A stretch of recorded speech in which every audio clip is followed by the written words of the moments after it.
thank you everyone for coming tonight.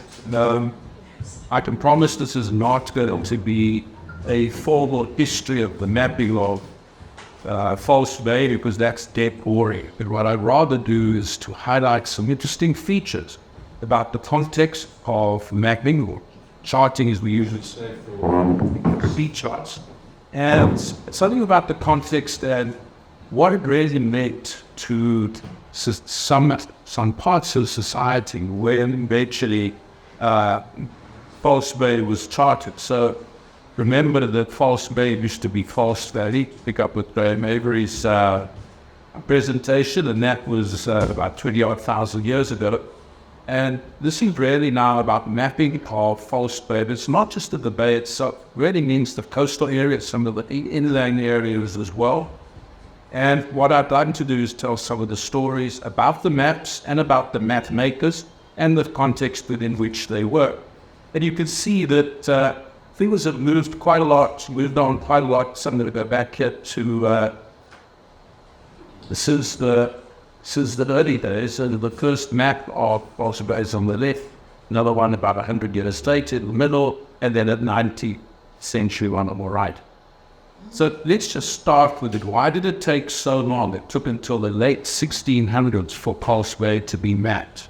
There are a couple of reasons. The reason I like giving is it's a little bit like Toes River. You drive past it, you don't drive into it. And the whole thing about False Bay was to get past it, not to get into it. So the age of discovery started in Portugal, mainly with the development of the caravel that had a particular kind of sail network and a low draft, a shallow draft, which made it quite maneuverable and gave the ability of sailors to tack against the wind. And that really meant that they could extend beyond the areas that they used to go to, which was as far as what were known as the Fortunate Islands, which are now known as the Canary Islands, which have got nothing to do with Canaries. They've got everything to do with sea wolves or frogs. That's where the name came from. Now, why was it when it wasn't mapped? First of all, it was of very low priority. No one wanted to come here. They wanted to go to Table Bay, and they wanted to get past this to go either through the Mozambique Channel, or, as I explained later, there was a different, faster route. They went down to the Roaring Forties in order to get to the Far East. And that was a very interesting development. And around about 1611, that's about 130 years after the first grounding with the Cape. And what they used to do is come to Table Bay, leave Table Bay, head for the Roaring Forties, then hang a left at the island of St. Paul, which was a little pimple on the way to Australia. And sometimes they couldn't see the little pimple that ended up on the rocks in Western Australia, which is why there are VOC wrecks there. But the whole thing was a de-risked False Bay. Then it was also because it was a difficult route to get here. We forget that today. It was traveling over the so-called sandy downs, so taking an ox wagon was no easy task getting towards Muizenberg. Muizenberg was then a Muizenberg Pass. It was very narrow, very rocky, and nobody liked traveling there. And if they got past that, then they'd get to the Fisher sands, which were full of quicksand in those days as well. And if they got past those, then Genkere sands made it very difficult. So it was quite a laborious effort to get overland. And coming by sea was thought of unnecessary because why? We've got Table Bay. But as we all know, that Table Bay suffered, well, there was a problem relating that was the winter westerly winds. And I'm not going to give a talk on all the shipwrecks, but there were many, many shipwrecks and lives lost. And the VOC got worried about this and decided they needed to look for an alternative. And it was thought, well, maybe we could do False Bay. It took them a long time. They arrived in 1652, so at least another 30 years before they went on to that. And then even when it had been surveyed, it took another 60 years before the VOC issued an order to say we must use Simonstown or Simons Bay in the winter. And then the other issue for surveying per se was technology. Surveying at sea was very difficult because the sea is not still like Earth, and therefore it was very difficult to do various kinds of sightings.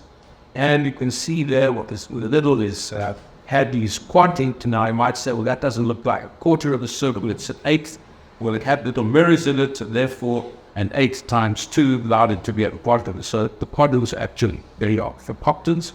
And the development of small portable device that allowed one to measure the angle of the sun or the angle of other terrestrial bodies allowed one to determine latitude. And that was relatively easy and could be done at sea. The issue was longitude. Longitude was extraordinarily difficult. A lot of you might have read the book on Harrison, the book on longitude. It's a fascinating story.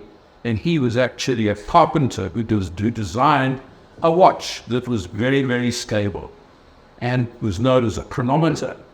And it was not a small device. It weighed about 4 kilograms. And to take that on sea was okay. It could be done. But the problem with the chronometer cost more than the ship. So there were not many of them. And as I'll explain later, that actually became a generic, which was made, and that was used. And eventually they developed a portable chronometer, which allowed sailors to have them at sea and take them on land if they needed. And there is a chronometer very much of the kind that is used in 1775. So that's the overall context. It was the history of technology, it was the history of discovery, and the history of the Cape with happiness with just Table Bay, but later needing to understand False Bay. Now, the early maps don't tell us much, and please, you don't need to see any detail in it, other than that this is the first printed map of South Africa, printed in 1530, and you can see the False Bay itself doesn't actually feature. It's actually got Cape Infanta there. And False Bay, initially not known as False Bay, it was known as the Bay at Cape False. So it never didn't have an actual name. And the chap called Filippo Fedder, who was an Italian, was sailing with the Dutch, who were in the Portuguese area of India, and stole all the Portuguese information and took that back to the Netherlands and brought out a map. So we had an Italian working for the Dutch stealing from the Portuguese. And this was all in order to secure information on how to get to the Far East. That was absolutely vital. It was competitive advantage. If they had maps, they did not let anyone else have it because that would be giving away the secret. And here we can see this rather bizarre False Bay over here. And with this, which they said it was a large river, which was the mighty Lowlands Ravine in Stellenbosch, that they could see from Table Bay, which is obviously the bigger than it is today. And that almost looks like the peninsula was an island which wasn't at that time. And then this is only 1647, it's quite a lot after the Portuguese were really interested in False Bay or in the Cape, and their most important map came out, apart from the ones that were manuscript maps, that was information stolen by the Germans, amongst others as well.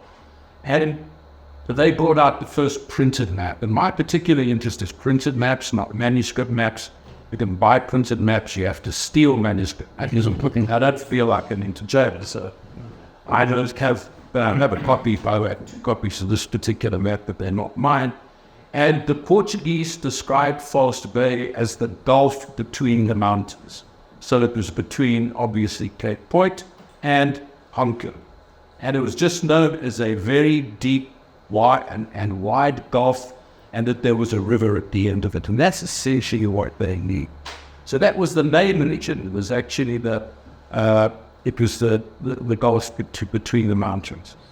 So, when Joris and Spielbergen, a Dutchman, went into the Far East in 1599 to 1601, 1602, he was past the Cape. He had people on board we could draw. And they produced the very first map. I haven't brought them today, but I can, the later stage perhaps. And I actually have a copy of this map, and it's called Africa Pass, which means part of Africa. And this is the ocean, and here is this monster. This is presumably that's a southern right whale. We'd like to think maybe with Jersey into False Bay, and this was False Bay. Here is Saldanha Bay, and here is Table Bay. And Joris Spielbergen was the person who named Table Mountain and Table Bay. Previously been known as Sardinia Bay, named after Saldanha Bay, after Saldanha, and he renamed it.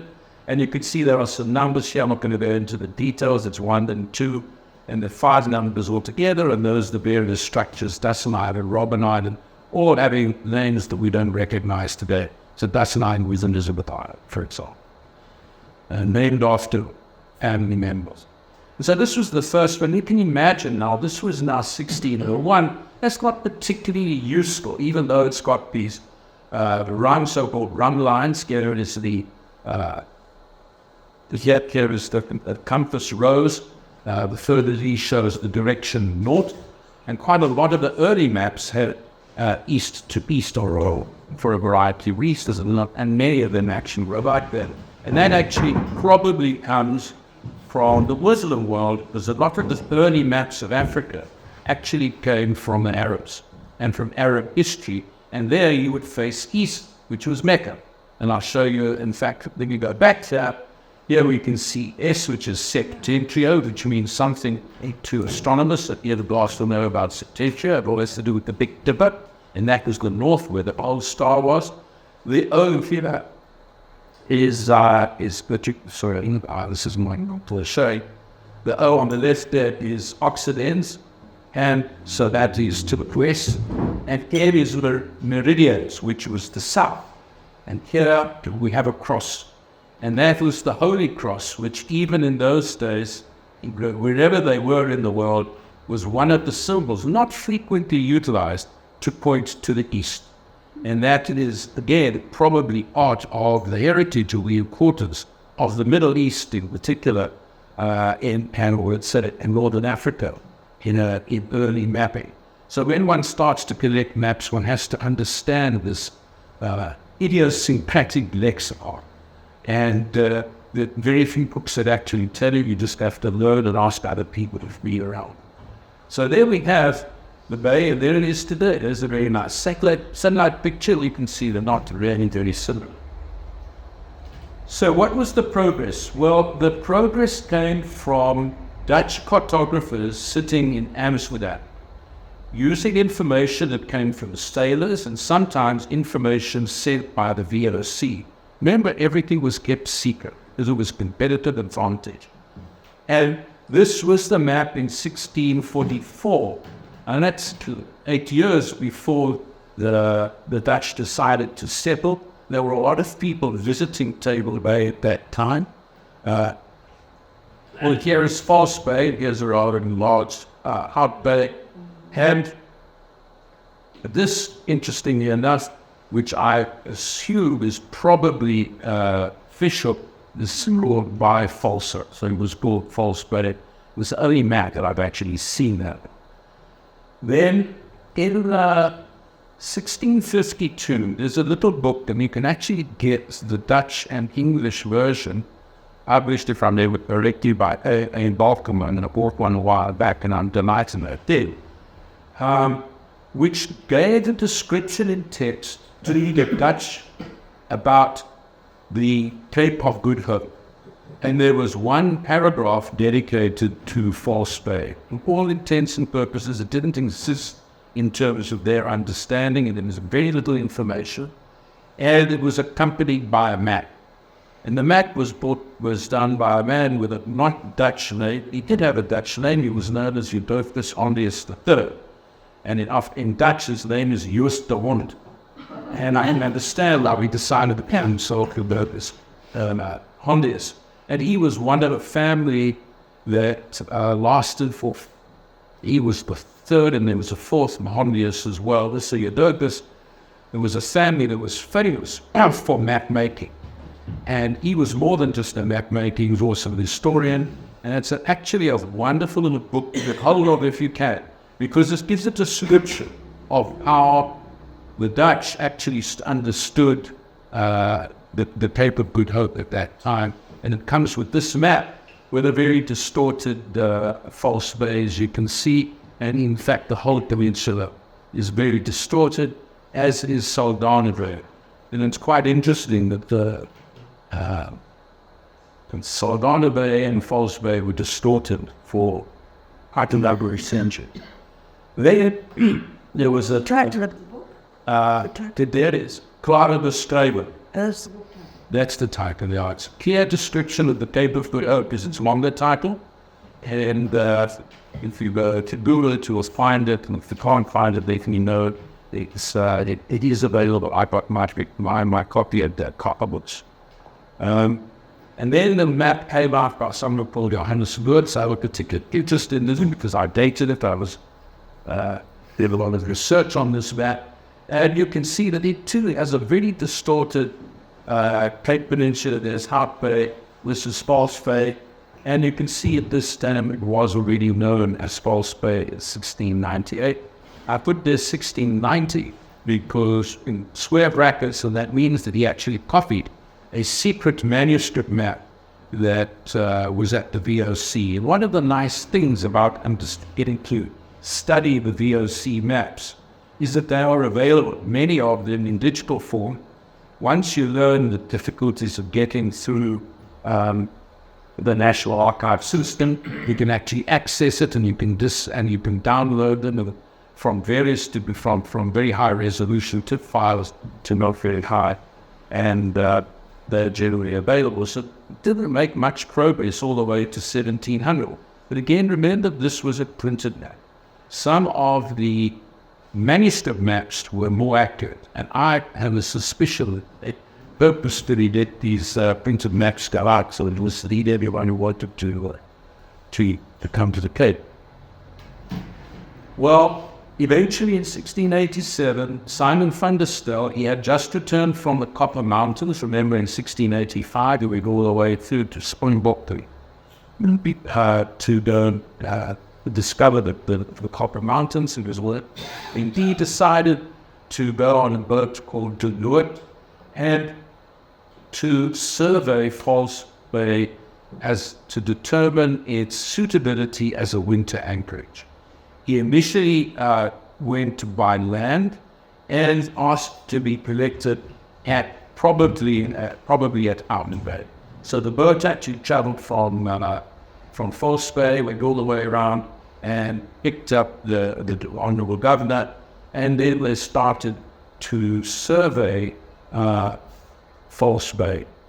On that survey, this will be recorded, but there is a very nice day-to-day description of the survey, everything that they did, and it came from the Simonstown Historical Society, and it was written by H.C. Willis.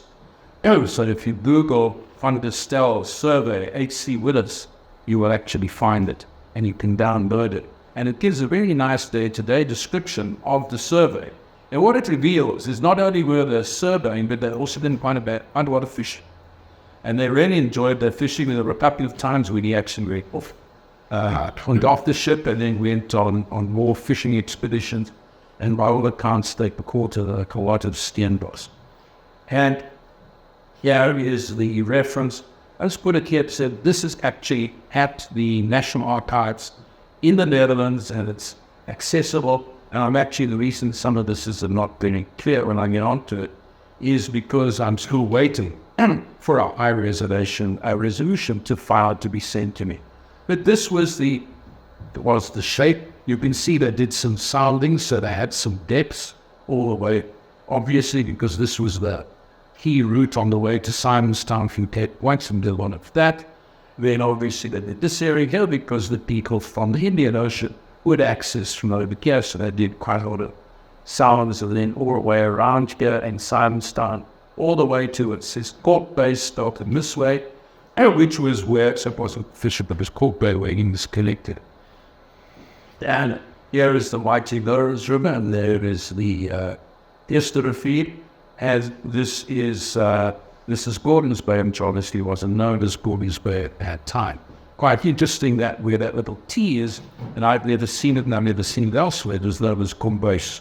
That little bay or two it's a very tiny bay that we see today is known as Kombuis.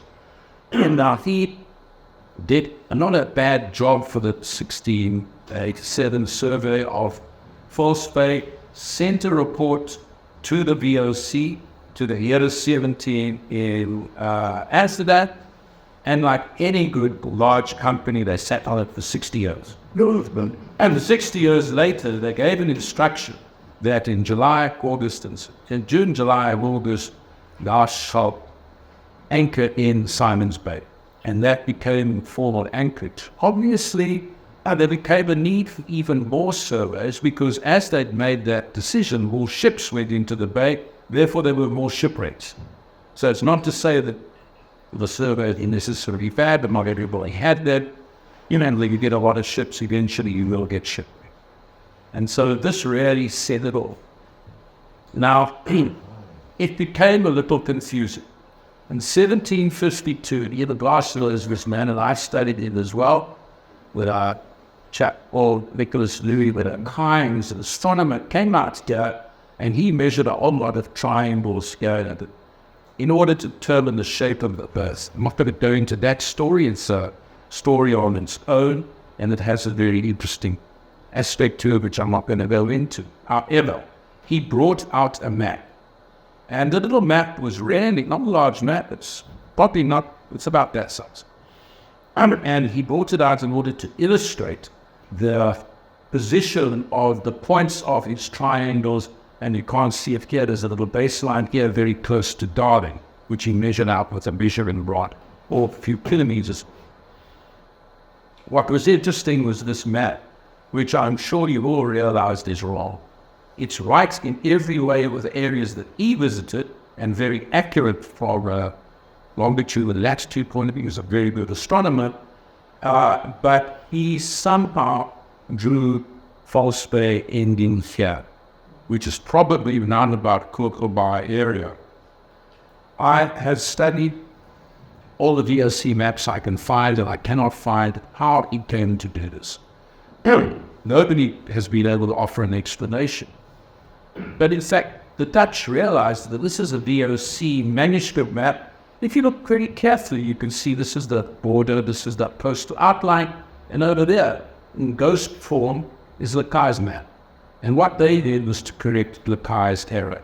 It took them 30 years to do that, but they did do it. And he was erroneous in a number of, there were errors elsewhere as well. Let's not go into the details, but that will divert us. But the issue here was that a highly regarded astronomer put out a small map, which was there to illustrate an experiment to determine the shape of the Earth. Had a huge impact on the mapping of False Bay, quite by accident. And I'm going to come back to that just now. So that's 1752. This is the correction by the BO is 1782. Now, 1775 was a momentous year in the history of the Cape of Good Hope, and probably the one knows why. So I would give you the story. The first is the HMS Resolution, captained by James Cook, docked in 1772 in order to do something very special. He wanted to do an experiment to determine, does this Terra Australis, this massive southern continent, actually exist? Because there was a chap called Dalrymple, a Brit, who said it must exist to counterbalance the northern polar region.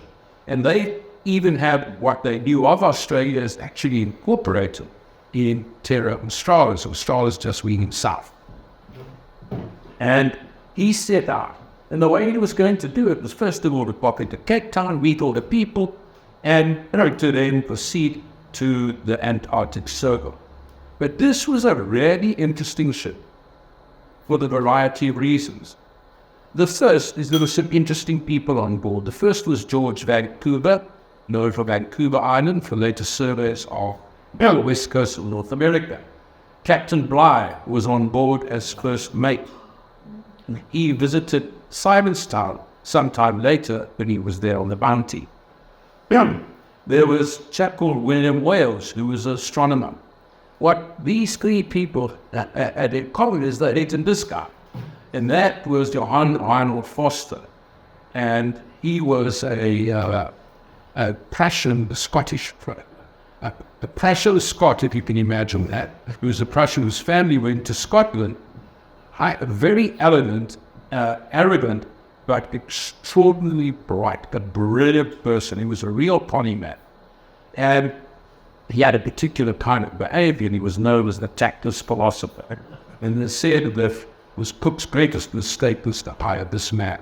But in fact, he did amazing work. And he and his son, who was a child prodigy, was George, they often call him Gale, but it wasn't, it was George Reinhold Forster, who was a good artist.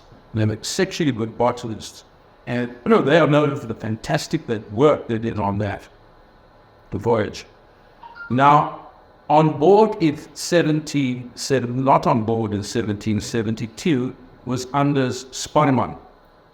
Anders Spannemann was in the Cape. He had come down before, but he was really interested in these Forsters hired him as their couple, and he went on the voyage to the east, to the south. Who was on board in 1772 was Francis Masson, the famous botanist, who came out to collect live plants to take back to Kew Gardens, and he is among the plants which he's famously known as the Simon Wadley's protea. Now, there was also a very interesting non-human on board, and that was this generic of the Harrison clock, the chronometer. Harrison got chronometer called Harrison 4 that eventually worked very well. We could have cost more than the price of the ship. A chap called Kendall brought one out, and this is Kendall 1, and this was on the first sea trials, and it established the use of the chronometer for measuring longitude at sea. So it was actually a momentous time. And in 1775, it became even more interesting because Cook had actually circumnavigated the world at the level of the Antarctic Ocean. In fact, Antarctic Circle, which proved that Terra Australis did not exist.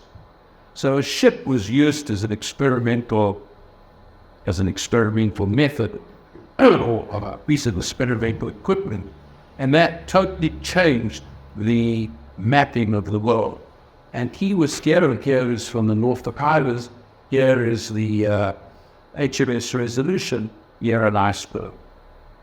It's a fascinating story, and it was really very special for the Cape. It was also special because now they arrived in March. In September came Alexander Dalrymple, who was probably very pleased he hadn't met Cook in March, because they would have had a fair, interesting discussion. The one said Terra Australis existed, the other said proven it doesn't. But Alexander Dalrymple worked for the English East India Company. Had been dismissed after Cook replaced him in an earlier voyage, plus the details of my 14. But set out to rejoin the East India Company in 1775. And he obtained permission to come to False Bay. And one of the reasons he came to False Bay was the lack of knowledge about False Bay, and the British wanted to know what their options were when they were going to decide their positions about the Cape of Good Hope.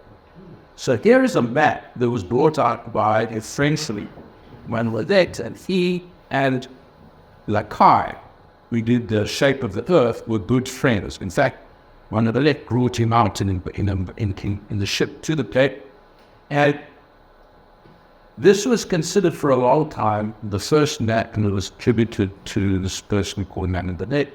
And it says in the title, L'Éveil Géométrique, that in 1752. Oh, Monsieur Dern doesn't say who that is. That can only be Lacaille, because that was the only first of the geometrical measurements in 1752. So he claimed that this had all been done geometrically measured. Now here we see correction of this error.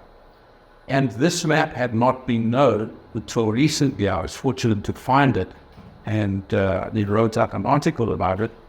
And this was probably brought out in 1676. It was never published in a navigation manual. Sorry, you put it from in a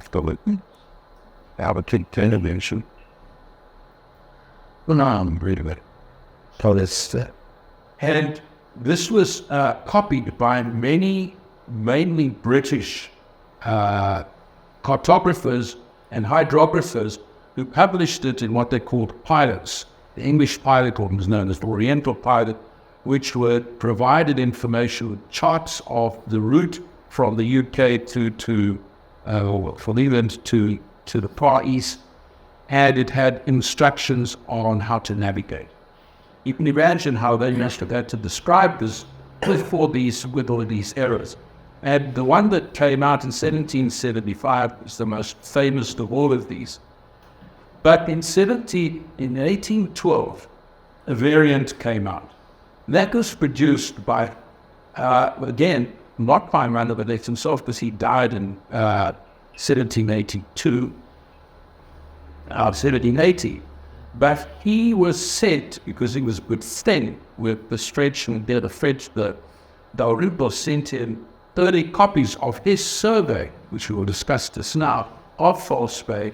And as a result of that, you can see that Emmanuel changed the shape of this part of the Cape of Good Hope. There were some other changes as well. And don't worry about the last one, because those were cosmetic changes. And I wrote an article about that, and you can find it on the Heritage Court, but it's really, the title of it is that he changed the shape of False Bay, and that was Mangbelet. And that was Lakai. He totally changed it. Now, a lot of his map was accurate, but this was a problem that eventually connected, but created a lot of confusion. So Dalrymple came out in 1775. I managed to find out about that, and then I found out that Simon Sky Museum has a copy instead of the map. Well, I went to go and have a look at the copy, but it's not the original, it's actually a copy of the original, and it was hand-drawn. And so this is the Dalrymple survey in 1775. Now I'll come back to some of this just now. That's an interesting text. And how to get us as more accurate than in the past. I also discovered that in fact Dalrymple, who was published like crazy in 1781, published a booklet and included in this all the details of his survey. So although we don't have all the details of Van der Stel's survey, we have the chart. Here we now have a chart, but we've also got all the places from which he did his measurement or on which he did measurements. So you will see that at Muizenberg, by the Flagstaff, or Flagstaff and Halfway House. I lost a lot of people with Halfway House that can only get posters. Because there were military barracks after the British took over, but that can only be there, and you can see later where it is. And what is interesting, he describes all the points that he looked at and gives the measurements, the angles. So not only do we have a chart, we actually have a permanent record of every single one of the measurements that he made. So that is a really powerful and important bit of additional information. He also published a very boring document to the proceedings of the transactions of the Royal Society, but gave his longitudes, the latitudes, his whole other measurements, tells us about the weather. And here is his map. Now, it's quite an extensive map, and you can see, and I'm going to come back to a few things. I'm going to show some more detail later. But this is a detailed map with a lot of these lines. All of these lines are bearings that he took from the various stations where he stopped. Now, I'm not sure, and I'm trying to find out how he got permission to do this. The governor at that time was to Luxembourg. He was fairly liberal and allowed a lot of visitors to come to the Cape and to travel through the Cape.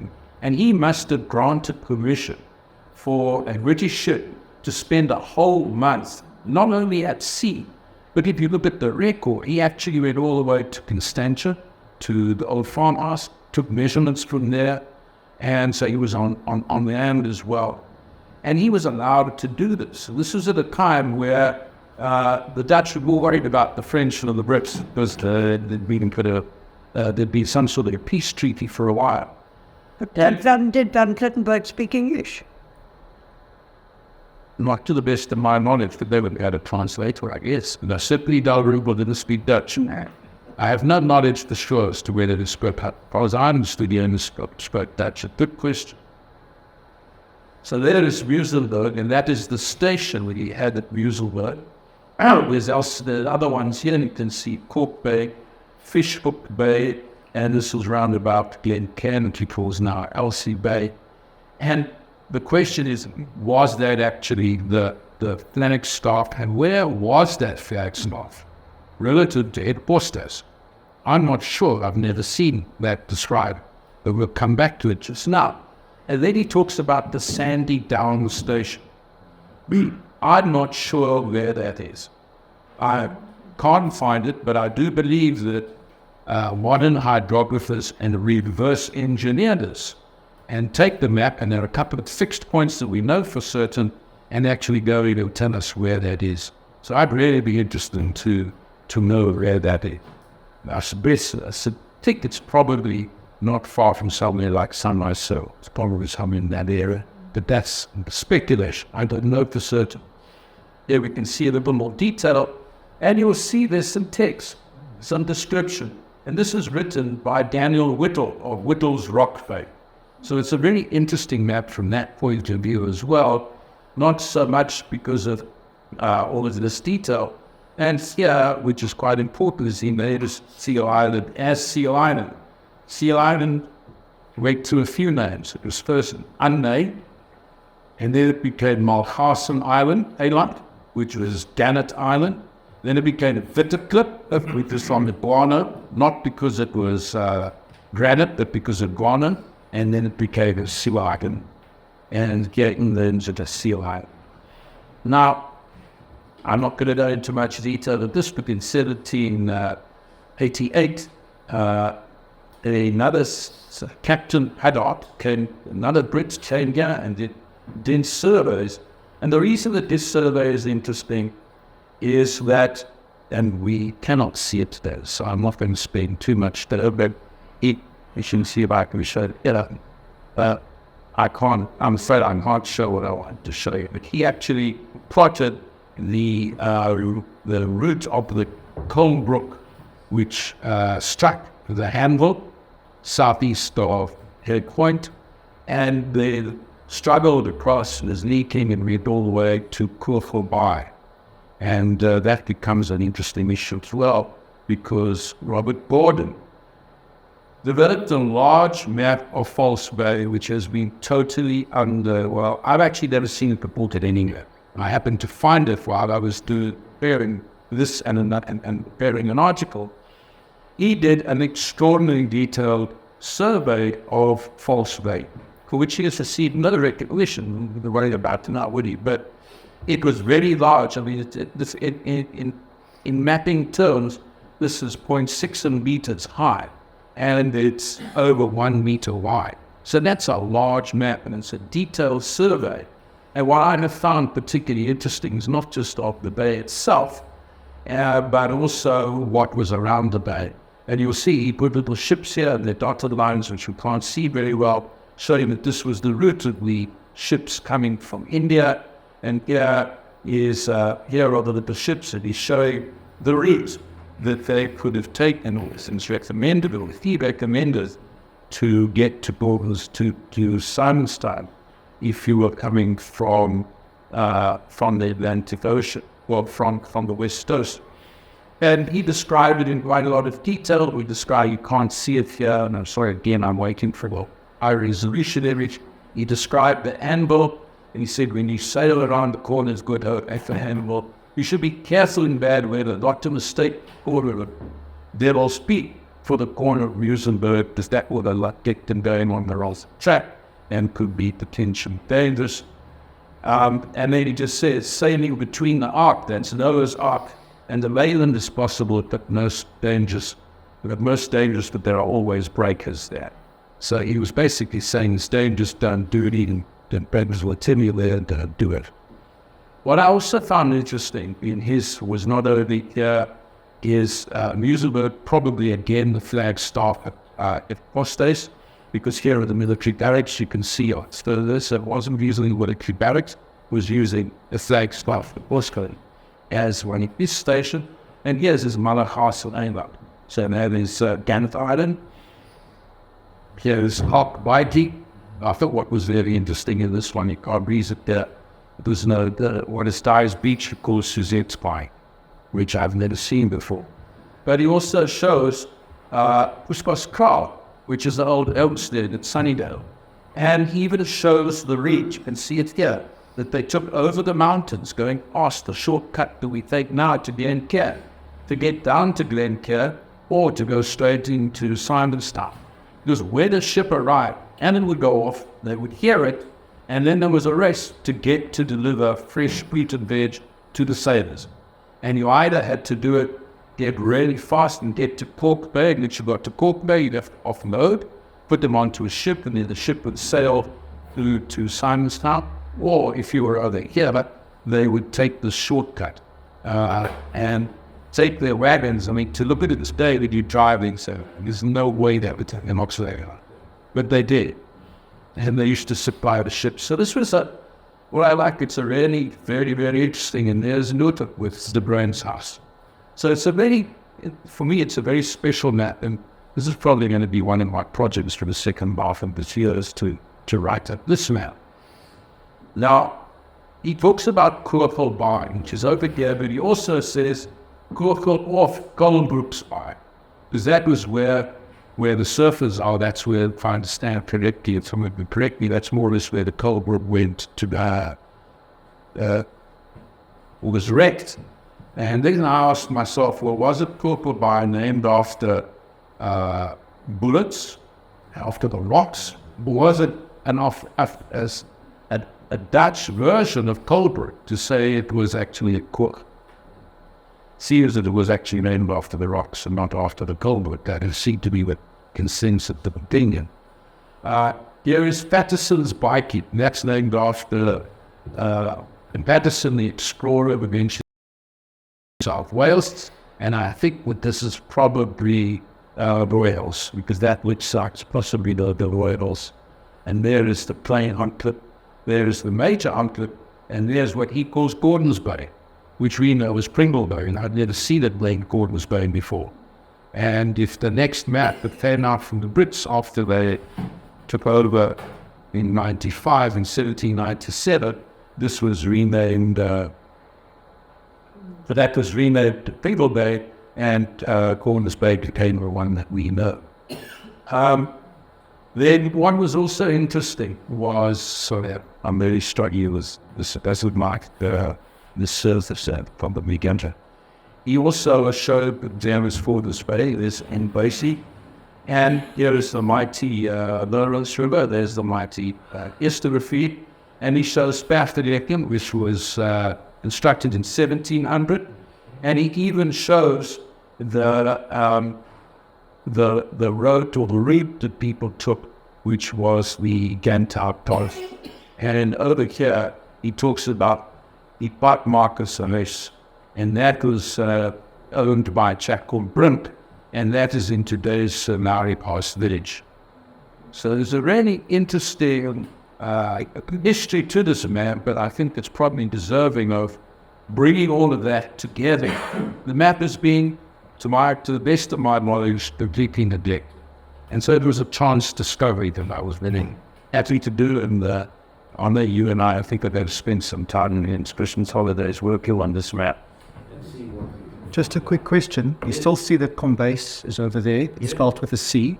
What is Combase today? That's Gordon's Bay.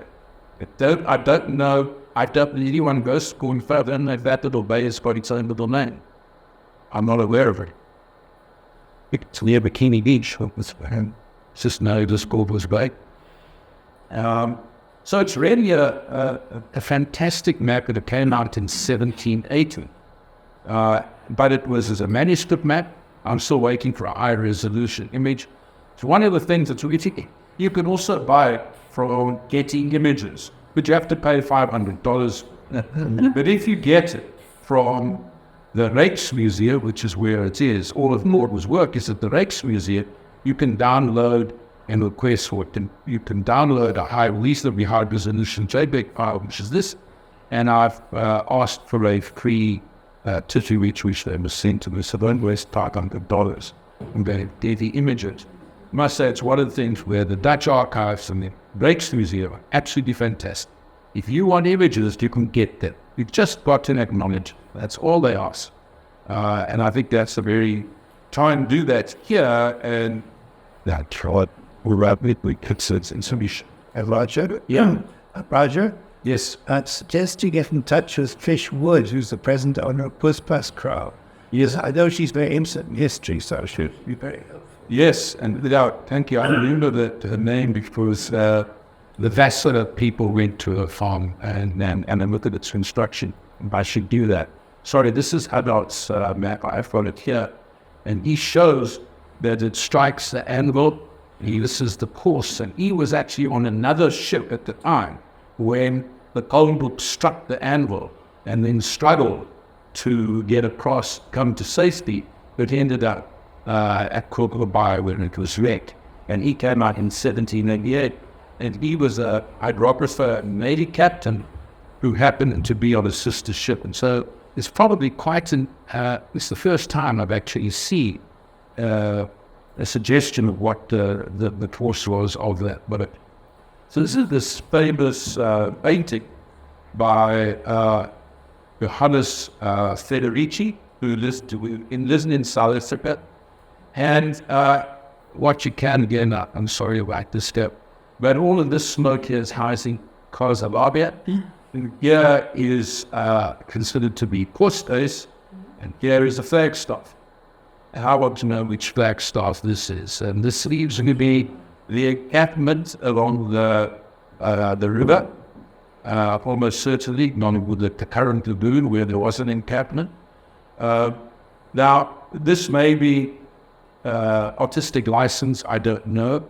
But it is just confirming that there was a flagstaff. The question is, which one is it? Was this the one that Dalrymple referred to as the Sandy Down Station, or was it something else? So it's quite interesting to tie that up. And I thought I would just show this one because it's actually quite interesting. Because a lot of people don't know that the 1821 steppers who came out were Irish.